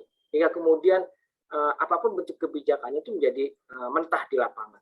Nah, selain melakukan pengawasan pada tingkat hilir seperti kata Pak Eko ya, ketika Bang Hendy nyatakan di pengawasan tingkat hilir, pemerintah juga harus melakukan pengawasan di tingkat dalamnya, terutama mensterilkan dari para aktor-aktor pemerintah yang numpang ya, jadi predator ekonomi ya mereka ya, jadi free rider ya dalam praktek-praktek seperti ini bahaya karena aktor seperti ini akan ada terus melompat pada satu kasus lain, dia akan melompat pada persoalan itu, kemudian dia akan melompat lagi pada persoalan lainnya. Jadi isu-isu kayak kelangkaan seperti ini sudah pasti tidak mungkin hanya sekelompok pengusaha bekerjasama dengan distributor, kemudian ada agen-agen kecil, itu nggak mungkin hanya itu aja. Tapi pasti ada aktor-aktor yang harus kita curigai ikut serta dalam itu hingga kemudian sedemikian lamanya gitu proses recovery dari menangani kelangkaan minyak goreng. Jadi intinya pemerintah harus mampu juga mensterilkan diri dari aktor-aktor pemerintah yang memanfaatkan praktek-praktek atau memanfaatkan situasi ekonomi yang sedang tidak baik. Demikian Mas Rio, Pak Mas Dini. Iya, siap. Terima kasih Mas Riko. Langsung ke Mas Eko mungkin ya, Mas. Izin Mas tanggapan dan jawabannya untuk pertanyaan Bang Rio tadi. Ya, makasih ya. Tadi Mas Satrio ya yang menanyakan sabotase ekonomi ya, dikaitkan dengan Undang-Undang Dasar 45 ya. Sebetulnya ya ibaratnya sudah clear gitu, udah jelas sekali ya bahwa memang terjadi sabotase di ekonomi kita ya jelas gitu. Terhadap komoditas yang kita itu penghasil terbesar di dunia ya. Sejagat ini nggak ada yang bisa menghasilkan CPO lebih besar dari Indonesia ya. Malaysia pun juga nggak bisa ngalahin kita ya. Apalagi Malaysia itu yang dihitung di statistiknya Malaysia sebagian ada di kebun kita ya. Pemiliknya orang Malaysia. Nah, itulah kenapa kemudian ya biasa ya. Kalau kita bicara sekarang ini kemandirian ekonomi atau ketahanan pangan misalkan begitu, ternyata kita hanya bicara bisa diproduksi di Indonesia itu bukan sesuatu yang jaminan bahwa nanti masyarakatnya juga akan menikmati gitu. Buktinya apa ya? Ini situasi ini benar-benar mengingatkan gitu ya. Kalau bicara soal kedelai udahlah itu susah banget gitu. 95% kita tergantung dari luar negeri gitu. Sehingga agak susah. Tapi ini loh, kita cuma tergantung 20% gitu ya. 80% itu silahkan mau dinikmati sama di luar sana, di luar negeri sana silahkan. Itu aja ternyata kita nggak bisa mendapatkan harga yang bisa katakanlah ya tidak terlalu menggerus daya beli masyarakat begitu. Ini sabotase menurut saya begitu. Harapannya ke siapa? Ya sebetulnya ke regulator, ke pemerintah begitu untuk bisa menjadi wasit yang adil begitu. Untuk konsumen maupun untuk produsennya begitu. Ketika sudah terjadi kayak gini ya sebetulnya secara instrumental kita punya lembaga-lembaga yang harusnya bergerak pada saat ini ya. Entah itu KPPU gitu ya, entah itu Polri kalau soal ini tadi ya kasus hukumnya begitu. Dan juga sebenarnya garda terdepannya Kementerian Perdagangan karena memang ini tupoksi dia begitu. Ini kan awalnya sudah ini kalau ditarik ke belakang tahun lalu katakanlah begitu. Ini banyak aspek ya, misalkan pengawasan terhadap DMO-nya juga mungkin tidak ketat begitu ya sehingga dibiarin aja begitu ya ada minyak kita yang lari ke luar negeri padahal harusnya itu dipakai untuk di dalam negeri misalkan begitu. Tapi kan ya ini memang celah-celah tadi gitu. Ya. Gambarannya semacam itu ya. Jadi, nah sekarang bagaimana dengan kebijakan terbaru? Nah, saya menduga kebijakan terbaru ini pun juga akhirnya tidak efektif, gitu ya. Kenapa? Oke, HET hanya untuk minyak curah, memang itu akan katakanlah quote and quote agak lebih membantu tadi warga atau masyarakat ekonomi kelas bawah. Persoalannya barangnya juga nggak ada tuh di pasar tradisional hari ini gitu. Implikasinya apa? Ya tetap masyarakat bawah ya akan beli yang kemasan tadi yang harganya sudah 24.000 ya hari ini atau mungkin bahkan lebih ya di beberapa tempat begitu. Ya daya belinya tergerus, itu yang terjadi gitu. Berarti apa ya? Udah nggak bicara negara kalah lagi, memang nggak bisa berbuat apa-apa begitu. Nah, terus bagaimana terhadap misalkan ini ada anggaran 7 triliun katanya ya di BPDPKS yang disiapkan untuk mensubsidi ini. Kira-kira kalau perilakunya itu sudah model rent seeker, udah model mafia, itu mau nggak mengklaimkan ininya gitu ya untuk mendapatkan subsidi tadi? Saya yakin juga enggak gitu. Perilaku curang ya nggak mau lah gitu karena begitu dia terima subsidi, misalkan mengklaimkan perusahaan saya, oke saya jual dengan harga 14.000, sisanya itu ditanggung pemerintah, ya harga internasional tadi selisihnya ditanggung, cara bayarnya saya akan minta reimbus ke pemerintah gitu. Emang semudah itu gitu kan? Oke, mudah caranya, tapi kan kemudian semuanya harus diperiksa karena begitu berkaitan dengan anggaran yang menyangkut anggaran pemerintah, maka di situ masuk BPDP BPKP begitu ya dan mungkin BPK juga ya untuk lembaga Kemendaknya begitu. Jadi problem-problem itu di awal mereka sudah quote and quote kita ini kan ya bisa kita katakan ya ini kan ada permainan di belakangnya gitu. Dengan situasi kayak gitu kan nggak mungkin gitu ya. Aspek tadi ya governance tadi akan dipatuhi begitu sehingga ya HIT ini nggak akan efektif lagi. Nah, saran tadi menurut saya dari Bang Hendy tadi ya, udahlah melawan dengan inovasi itu kayaknya sudah harus kita lakukan benar gitu ya untuk masyarakat bawah karena kalau berharap terlalu banyak dari situasi ini nunggu pemerintah berbuat terus harga turun ya itu mungkin baru akan terjadi 3 bulan lagi begitu ya pasca Lebaran baru mungkin ada gitu ya. Tapi itu kan karena memang situasinya sudah yang bermain sudah untungnya sangat banyak, terus kita sendiri juga sudah mulai landai kan permintaan terhadap minyak goreng ini begitu. Mungkin di situ ya, sampai di situ dulu Mas Denny dan Mas Oke, Satrio siap. ya tadi komentarnya. Mantap, Mas Eko. Izin Mas, ini ada langsung pertanyaan ini menyangkut kebijakan yang sebelumnya Mas Eko sindir juga. Mungkin ini suara dari kaum ibu-ibu sih kayaknya, kaum mama nih yang bertanya ini di grup di kolom chat kita itu ada ya Mbak Latifah ya. Katanya izin bertanya, masyarakat saat ini pada umumnya tidak mengetahui kebijakan yang ada, terutama kaum emak-emak. Saat ini harus menanggung resiko dengan langkanya minyak goreng. Yang ingin Latifah tanyakan ialah kenapa hal ini tuh sampai berlarut-larut gitu Mas Eko. Dan tadi seperti disinggung Mas Eko juga, sepertinya tidak ada kebijakan yang serius yang bisa mengurus distribusi dari hulu hingga sampai hilir terkait harga juga, terkait stok, persediaan itu sepertinya kebijakan-kebijakan yang jangka panjang itu belum ada gitu Mas. Gimana Mas tanggapannya Mas?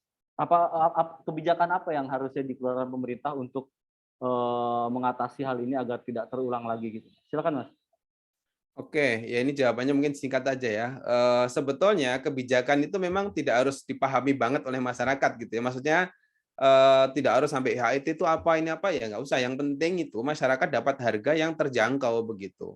Sebetulnya itu. Nah, ternyata kalau kita lihat ya perjalanan dari kebijakan minyak goreng ini ya banyak yang sifatnya trial and error gitu ya. Mengeluarkan HET tapi nggak bisa memastikan bagaimana pengawasan gitu ya. Mengeluarkan HET lagi sekarang hanya untuk minyak goreng curah tapi nggak tahu bagaimana memastikan bahwa produknya itu harus segera tersedia secara cukup tepat waktu dan tepat jumlah di pasar tradisional gitu. Sudah jelas ini skupnya sudah jelas ini Mas ya. Nggak usah ibaratnya tutup mata aja lah dengan pasar modern gitu. Tinggal pasar tradisional gitu ya, pantengin aja itu ya. Nggak usah 24 jam karena nggak ada pasar tradisional yang buka 24 jam ya. Separuh aja dari jam misalkan subuh sampai jam ada yang cuma sampai jam 3 sore gitu ya.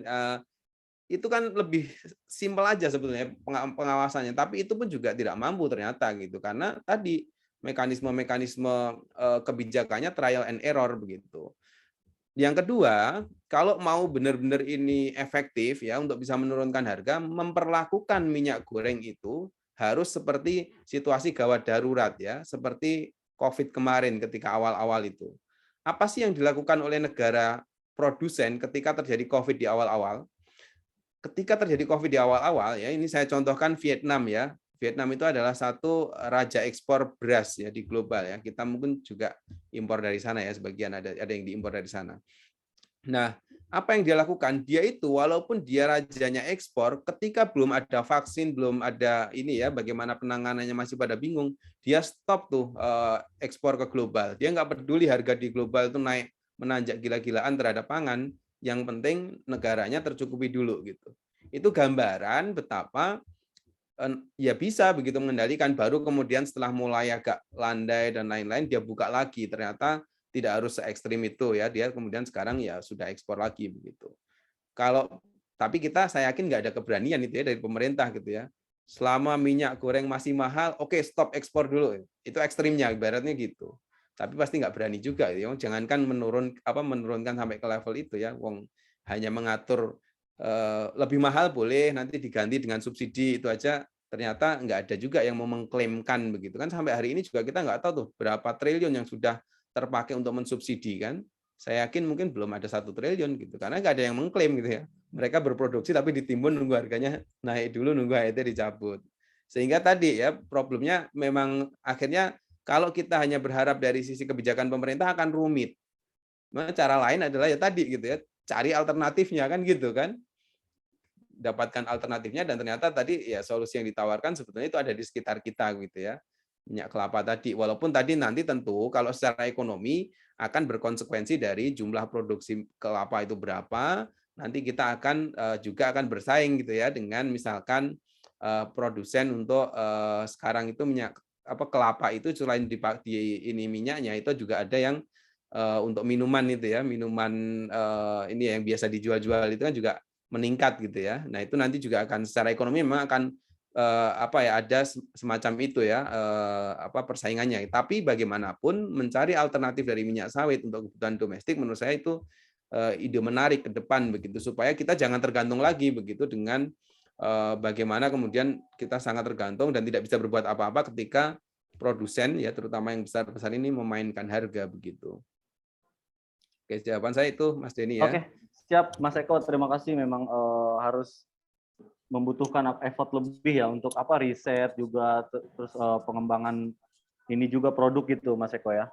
Izin sekarang saya ke Mas Riko nih, ada pertanyaan juga dari kawan kita Aji dari Lumajang. Ternyata nih Mas lumayan jauh ya. Sebenarnya Aji juga menganggap bahwa persoalan minyak goreng saat ini sangat meresahkan, terutama bagi kaum ibu-ibu ya, kaum mama, terutama selain ibu-ibu juga ada juga UMKM pedagang gorengan nasi goreng seperti tadi disinggung oleh Mas Riko juga oleh Bang Hendy ya. Kemudian nah sebenarnya mungkin masyarakat di Lumajang ini, Aji lah sebagai representasinya ini, sebenarnya mungkin untuk harga istilahnya masih mampu untuk membeli dengan harga yang sekarang misalnya. Tapi hanya saja ketersediaan ini loh Mas Riko yang jadi masalah. Ini sebenarnya harusnya pemerintah ini seperti apa sih gitu melakukan kebijakannya. Yang penting gitu loh ketersediaan itu loh Mas. Kalau mungkin harga mungkin masyarakat istilahnya masih karena keterpaksaan untuk kebutuhan mengkonsumsi minyak goreng, akhirnya ya mungkin bisa minjem-minjem ke tetangga dulu lah untuk membeli minyak goreng itu meskipun harganya mahal. Tapi yang jadi permasalahan masyarakat Lumajang ini sepertinya stok ataupun ketersediaannya ini loh Mas. Gimana Mas Riko melihatnya Mas untuk terkait ketersediaan ini? Ya kalau ketersediaan itu kan relatif bicara pada distribusi. Bentakan kita wilayah yang sangat luas Indonesia ini kan memang juga kalau saya baca data kan ada 81 kawasan perkebunan sawit dan 47 ya katanya pabrik-pabrik penyedia minyak, memproduksi minyak goreng ya.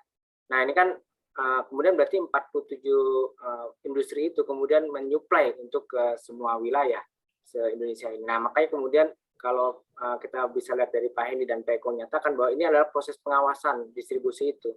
Nah basis pengawasan yang baik itu terhadap distribusi adalah peta kebutuhan. Nah, saya sih belum pernah mendapatkan peta kebutuhan minyak goreng satu daerah ke daerah lain. Tentu ada disparitas antara satu daerah dan daerah lain. tentu dengan demografinya, daya beli masyarakatnya yang berbeda, kemudian karakter penggunaan minyak curah, minyak kemasan, kelas premium dan seterusnya itu akan menjadi berbeda. Agar apa? Agar nanti distribusi minyak yang dari 47 pabrik industri itu bisa terlihat kemana saja. Nah, saya malah justru khawatir ada satu daerah yang ada keberlimpahan minyak, tetapi ada satu daerah yang kemudian mengalami kelangkaan minyak. Nah, ini kan artinya pemerintah harusnya bisa melakukan pengawasan melalui basis data. Daerah-daerah Lumajang berapa sih kebutuhan sebenarnya? Kalau kita tadi kata Pak Eko ada 60% kita penggunaan, kalau saya baca ada 2,7 juta liter untuk minyak curah, misalnya kita asumsikan itu. Nah, sekarang itu ada di mana konsentrasi terbesar? Kemudian perubahan konsumen itu kemana arahnya? Apakah konsumen itu bergerak kemudian menggunakan minyak curah pada sejak kemudian ada pelepasan harga minyak kemasan hingga bergeser? Nah, itu kan berarti pemerintah juga harus mampu mendampingi atau melakukan pengawasan terhadap distribusi itu. Lagi-lagi distribusi yang efektif untuk diawasi adalah dengan melihat peta data, peta kebutuhan konsumen terhadap minyak goreng. Nah, saya pikir di Lumajang, keluhan emak-emak itu pasti juga hampir sama dengan beberapa daerah yang makin beririsan. Tapi ada satu daerah yang kemudian keberlebihan pada minyak jenis lain yang kemudian beda konsumennya. Jadi kalau mau kita sandingkan, misalnya ada satu daerah yang kebutuhan minyak curahnya banyak, tapi konsumen sedikit. Tapi ada satu daerah yang kemudian minyak kemasannya banyak, tapi konsumen sedikit. Nah, jadi sebetulnya kalau dipersilangkan dengan data yang baik, itu akan menjadi pemerataan. Tapi lagi pemerintah memang sulit melakukan pengawasan terhadap distribusi ini, karena kita juga basis data tentang kebutuhan, peta kebutuhan itu juga tidak terpetakan secara baik. Saya pikir begitu, Mas Dini. Artinya memang distributor ini memang harus melakukan pemetaan terhadap di mana daerah yang memang kebutuhan minyak gorengnya itu tinggi, kemudian sehingga tidak timpang dengan daerah yang memang kebutuhan minyak goreng itu tidak terlalu tinggi, begitu Mas Riko ya. Dan pemerintah juga hal ini mungkin bisa melakukan pengawasan dalam hal tersebut ya Mas Riko ya. Iya. Izin, makanya saya pikir betul. Oke, siap. Saya izin bacakan satu lagi nih pertanyaan mungkin untuk ke Bang Hendy nih Bang, dari Mas Badru, Lamongan, Jawa Timur. Sebenarnya kurang lebih pertanyaan itu mirip-mirip sama Mas Aji tadi, cuman ini lebih spesifik. Menteri Perdagangan kita sebenarnya apakah harus menciptakan sebuah sistem secara nasional agar neraca komoditas minyak goreng ini sendiri bisa terdistribusi dengan baik, sehingga para distributor juga mungkin tidak seenaknya melakukan distribusi minyak goreng secara sepihak begitu. Kemudian jika memang kebutuhan dari produk nasional sendiri kurang mencukupi, kemudian kan akhirnya mungkin kita harus impor. Kemudian juga pengimpornya itu siapa? Setelah impor, apakah betul minyak ataupun CPO itu digunakan untuk industri atau untuk konsumsi masyarakat? Gimana pandangannya Bang Hendy terkait apakah Menteri Perdagangan kita ini harus membuat sebuah sistem yang secara nasional untuk pengadaan minyak goreng ini? Gimana Mas? Bang Hendy, izin Bang. Baik, Mas Denny. Yang pertama, saya justru walaupun kalau orang mencaci, saya akan menyanjung dulu. Nah, jadi harusnya nih orang perdagangannya ada karena mau saya sanjung. Kenapa? Karena ketika dulu Eropa mengatakan saya tidak mau beli CPO dari Indonesia, apa kata pemerintah? Ya udah nggak usah jual ke Eropa kan gitu ya. Ya kan? Karena kita bisa gitu. Berarti orang-orang dengan indikator ini berarti sebenarnya orang-orang yang mencari market di Departemen Perdagangan bekerja. Gitu. Nah, sehingga ada yang beberapa yang lolos gitu kan. Ketika suplai di dalam negeri terkendala dengan permainan-permainan para mafia, tapi ada yang lolos. Di sini yang kemudian harus dibenahi oleh Departemen Perdagangan. Kau pandai mencari pasar, tapi janganlah nasi yang mau dimakan sama anakmu kau jual juga gitu. Beras buat makan anak, buat makan keluarga dijual juga, jangan mentang-mentang ada yang beli. Gitu ya. Sederhananya begitu. Berhasil mencari pangsa pasar, secara hukum ekonominya kan gampang. Kalau ya tingkatkan produktivitas. Bukan yang sedang di atas meja harus diambil. Itu buat pesan buat Kementerian Perdagangan. Apresiasi, berarti dia pandai cari buyer, kan gitu. Cuman jangan yang di atas meja ya dong yang dijual, produksi dong. Kendalikan dong. Kalau ada yang nakal-nakal itu, yang punya kayu, yang punya tangan, yang punya kekuatan, itu ke pemerintah. Ambil sikap. Kalau ternyata 47, kata Mas Riko tadi, industri CPO kita tidak mampu memberikan kontribusi ketangguhan atau kemandirian ketersediaan minyak goreng, ya udah. 47 itu diperbanyak. Jangan menjadi monopoli. Ya. Gitu aja sih, sederhana. Kalau masih nggak bisa juga 47 itu pasti ya yang bermain ya di antara yang 47 kan, berkoordinasi dengan siapa nggak tahu lah. Kita sama bisa tangkap berkoordinasinya dengan siapa, kenapa mereka menimbun kan gitu. Tapi saya bisa katakan dengan secara logika sederhana adalah kalau 47 industri CPO kita tidak mampu mengamankan yang 20%, ya udah jangan kasih lagi ke dia. Itu sikap gampang. Kenapa? Kalau kementerian mampu menjual CPO kita ke beberapa negara dengan memanfaatkan kondisi Eropa yang saat ini kekurangan pasokan, ya, maka yang perlu ditingkatkan adalah produktivitas. Dan justru itu akan berdampak ekonomis kepada masyarakat ketika kemudian petani disemangati dengan distimulus dengan bagaimana mereka menghasilkan tandan buah segar yang lebih berkualitas, lebih bermutu, menjaga kebun mereka. Itu berdampak ekonomis. Makanya saya tidak butuh dengan harga eceran tertinggi. Bikin harga eceran terendah, biar keren bangsa Indonesia ini. Kira-kira gitu. Oke, mantap Bang Hendy, statement-statementnya sungguh bisa dijadikan pertimbangan ataupun masukan gitu ya bagi pemerintah kita dan para pemangku kebijakan kita. Izin karena sebenarnya pertanyaan juga sudah habis di grup, mungkin saya sedikit pendalaman terkait subsidi tadi Mas Eko. Subsidi dari BP yang sawit itu Mas ya, lupa saya namanya, BPDPKS. Nah itu betul, itu sebenarnya gimana itu Mas Eko terkait subsidi itu Mas? Ya, jadi gini, BPDPKS itu adalah badan yang mengelola dana. KS itu kelapa sawit ya, jadi nanti sebetulnya ini bisa dikembangkan menjadi BPDP yang lain, misalkan kalau coklat atau lain mau dibikin juga bisa aja, tapi yang sudah terlaksana untuk saat ini itu adalah dari kelapa sawit ini saja gitu.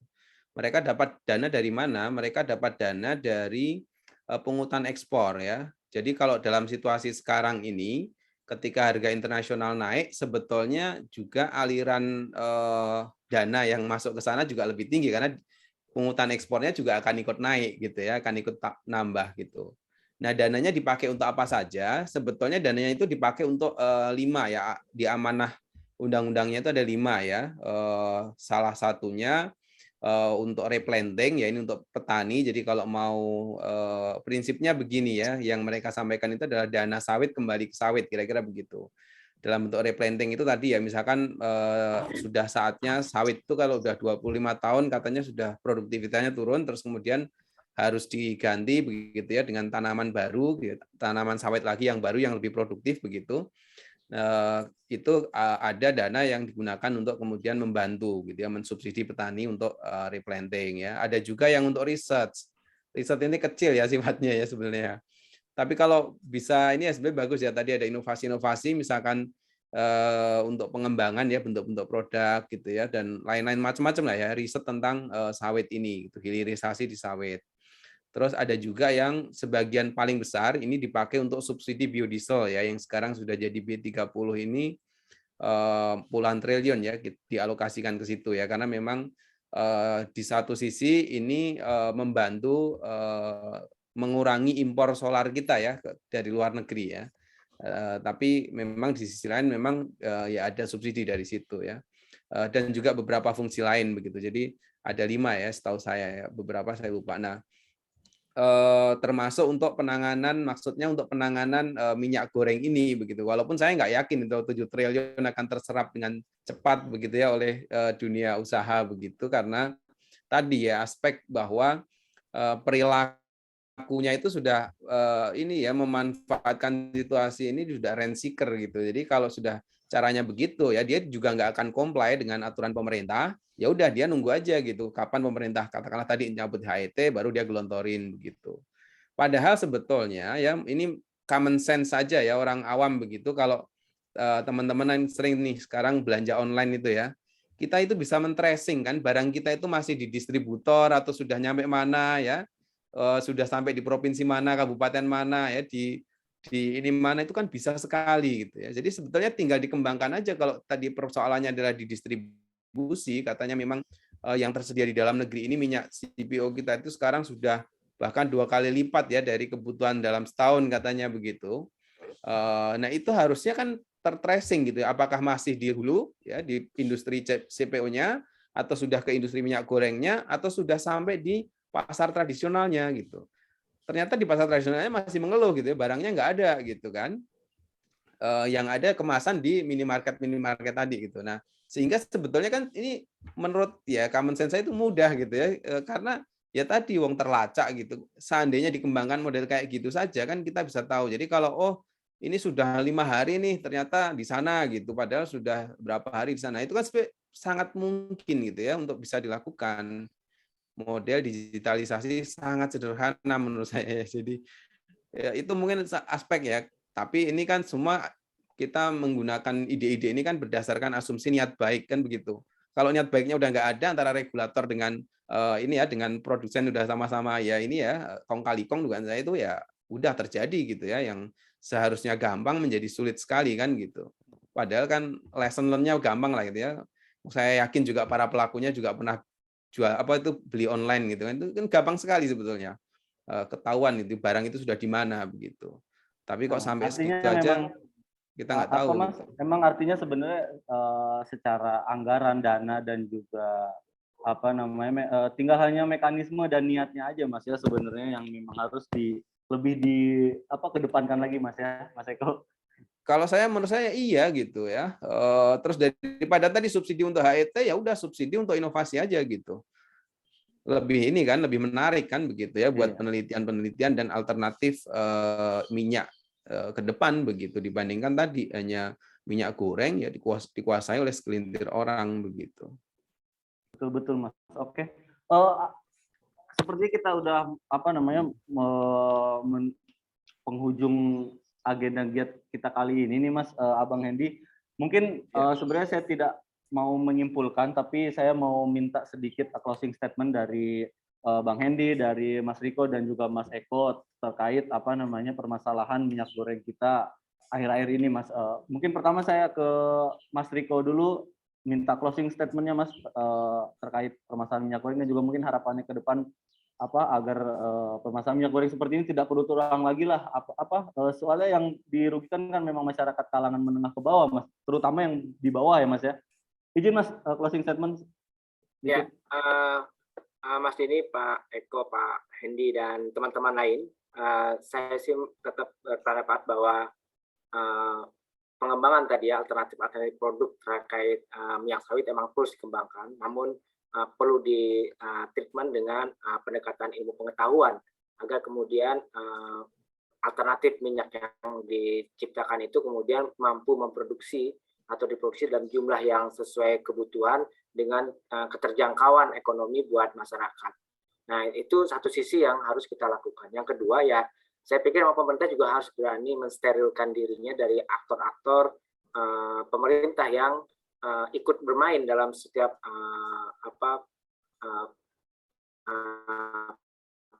ketimpangan ekonomi seperti ini yang kemudian dia memanfaatkan hal itu bersama pengusaha yang saya tadi kalau bahasanya Pak Eko ada kong kali kong ya. Saya pikir ini sangat penting. Jadi dua sisi itu atau mengembangkan teknologi, memanfaatkan teknologi yang ada di kita, melibatkan BRIN atau lembaga riset yang ada atau perguruan tinggi daerah untuk diajak bersama-sama mengembangkan alternatif minyak goreng yang berbasis kearifan lokal. Demikian. Ya, oke, terima kasih Mas Riko. Sekarang izin saya ke Bang Hendy minta sedikit closing statement-nya, Bang. Baik, terima kasih Mas Denny. Yang pertama, buat masyarakat Indonesia, tidak perlu kita menyerah. Kalaupun pemerintah sudah menyerah, mengibarkan bendera putih, kita tidak boleh menyerah. Kenapa? Karena ini kalau yang khusus untuk pangan, kita tidak pantas, tidak patut untuk kemudian berkata menyerah. Ya, ini untuk solusi. Solusi, saya pikir ketika ada permainan institusi atau oknum-oknum yang membuatnya langka, maka saya meminta sebagai seorang praktisi akademisi juga kepada seluruh universitas di Indonesia. Itu kan tersebar rata universitas. Jadikanlah, apalagi juga sekarang pemerintah mengatakan bahwa ada program MBKM, di mana ketika mahasiswa mampu membangun UMKM yang produktif, ya itu harus mendapatkan supportan dan bisa.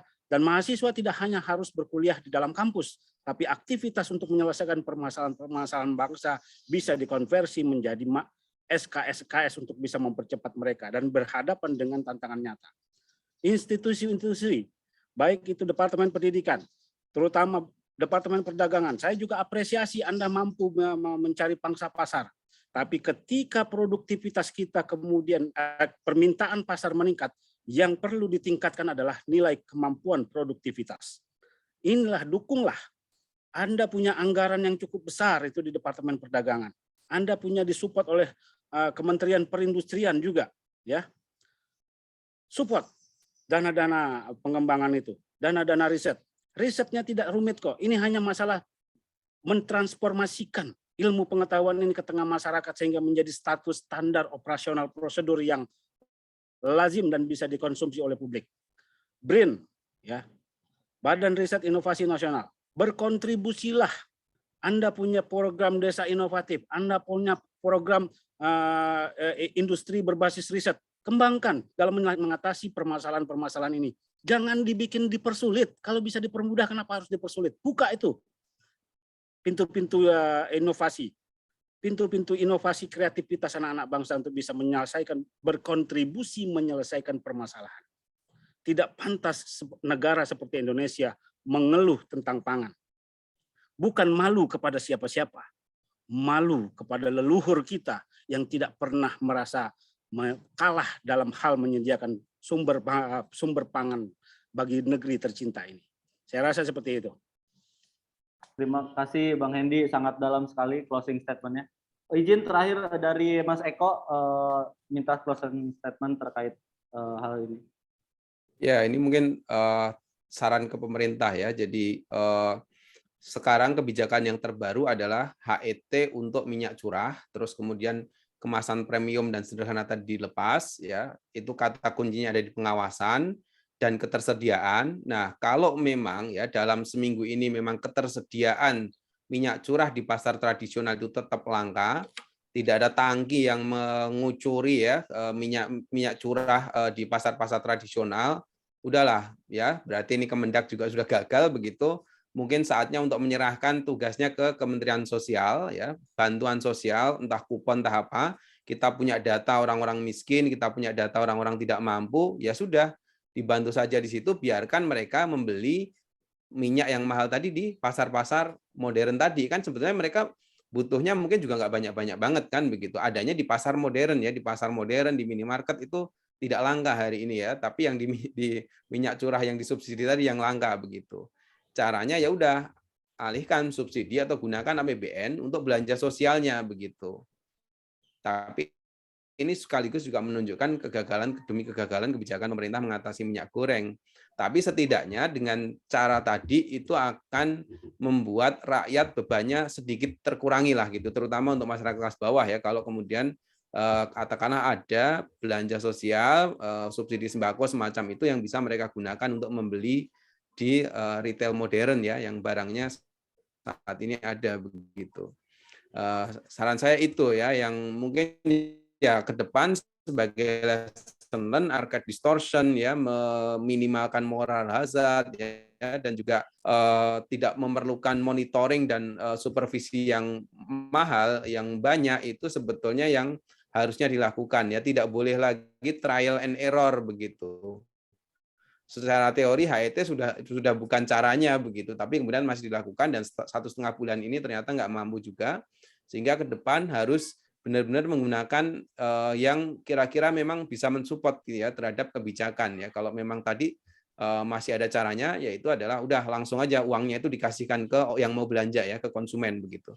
Siapa? Masyarakat kelas bawah gitu. Saya rasa itu Mas Denny ya sebagai Siap, closing. makasih banyak Mas Eko, closing statement-nya. Semoga aja pemerintah dan juga para distributor juga mendengarkan diskusi kita kali ini. Alhamdulillah diskusi kita sudah sampai ke penghujungnya. Terakhir mengucapkan pastinya terima kasih kepada Mas Eko Listianto dari sebagai Ekonom Institute for Development of Economic and Finance dari INDEP. Kemudian kepada Mas Riko juga, peneliti dari kebijakan publik dari Institute for Development of Policy and Local Partnership, IDP-LP, Mas Riko Noviantoro, terima kasih banyak.